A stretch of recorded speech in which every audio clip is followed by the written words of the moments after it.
Looking back at film of that Cal game, how do you feel like you did? I feel like I had a pretty solid game. So I made a lot of good plays, made some bad plays, but so I feel like I had a pretty good game. So I wish I can replay it and make up for the bad plays I made, but just got to move on to the next game. What would you try to fix? What were kind of the main mistakes that you pinpointed? I missed a couple of tackles that I could have made in the backfield. I was saying, like, it's a whole new level. It's D1. You got to wrap up. Ain't no arm tackle. You got to really, maybe finish a tackle. And I missed a couple of those. So then in the fourth quarter on that final drive, I had Jared Goff for a sack. I didn't finish. I ain't finishing, but I feel like that's what I'm here for, to get sacks. Going to help improve the sack game. So when I have my opportunities, you just got to finish better and shit. I feel like I caused a lot of pressure that game, but I just feel like I should have had at least like 2 or 3 sacks, but so I'm just trying to compete at practice, compete in the game, and just do the best I can do. You've been to the D1 level now for a little over a month now, I think. Have you noticed it kind of slowing down a bit? Yeah, it is, but it's still, the game is still pretty fast. Like all these creative offenses, and it is very difficult. Like I said, with the coaching staff we got here, and Coach Tui, Coach Angus, Coach Britt, Coach Moore. Also, some of the players, Ola, even Kenny or Joker, he's been a huge part as well, trying to help me learn the defense and get adjusted to the next level. So I really appreciate that a lot.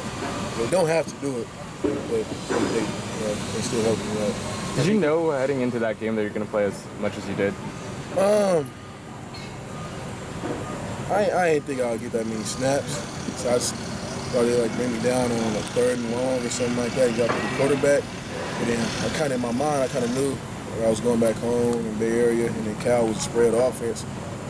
So in my mind I was like, man, if they gonna throw the ball 40, 50 times, you're gonna need some speed out there to get after the quarterback. I tried my best to get there.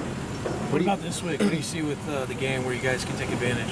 Say it again, please. This week, what do you see where you guys can take advantage as opposed to Cal? What do you see differently? Colorado, they offensive line. I feel like with get off and speed, you can beat them. So they're dirty, but use your hands, use your speed, club, rip, dip. You can beat them with speed. So we try to first thing you want to stop the run. So if you stop the run, then they'll have to pass it. But once they pass it, it's pretty much over. When you say dirty, what do you mean by that? How they play? They blocks. Like when they try to chop block you, they try to tear your ACL. To me that's dirty, but to them it's their job. But to me it's pretty dirty. You see that a lot on film, Pac-12 teams? Yeah. Utah did it a lot as well. Oregon not too much. Arizona State not too much. Cal, they running backs did it a lot. So I come in there full speed, and then they little running backs might just go straight for the legs. So as they little tight ends they have. Like I said, we work on them drills every day at practice, so we should know how to prevent that. How do you counter something like that if you're defensive line and something those kind of blocks are coming?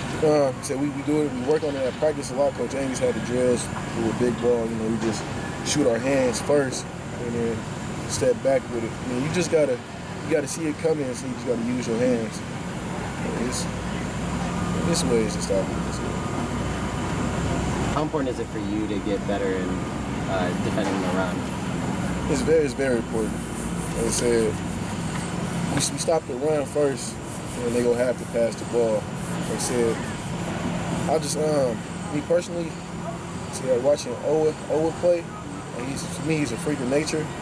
So just looking at him and looking at me, I feel like a little Owa. But I said he's a 5th-year senior. I'm only a 2nd-year guy, so hopefully when I do become a senior, I'll be as big as him, strong as him.